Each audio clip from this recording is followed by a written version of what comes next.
ఉయ్యాల పాటలతో ఉత్సాహంగా బతుకమ్మ ఆడాల్సిన ఆడబిడ్డలు బతుకు పోరాటాన్ని పాడుతున్నారు.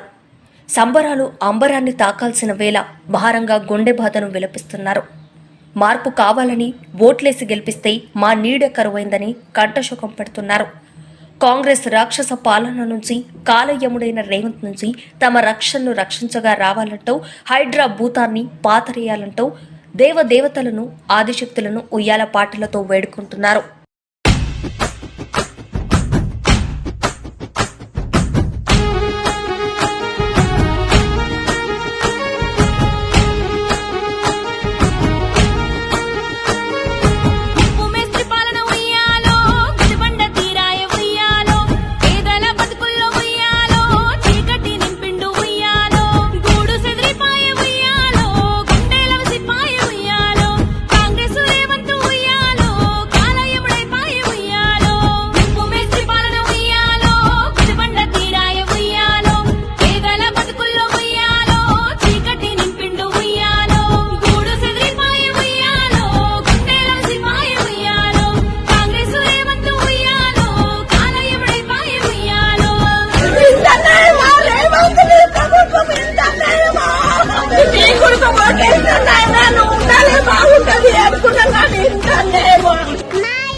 రాజకీయ నాయకులు ఓటేస్తే అది చెప్పుకుంటాం. వాళ్ళే మమ్మల్ని దోషం చేస్తున్నారు. ఎవరికైతే పోయే వాళ్ళకి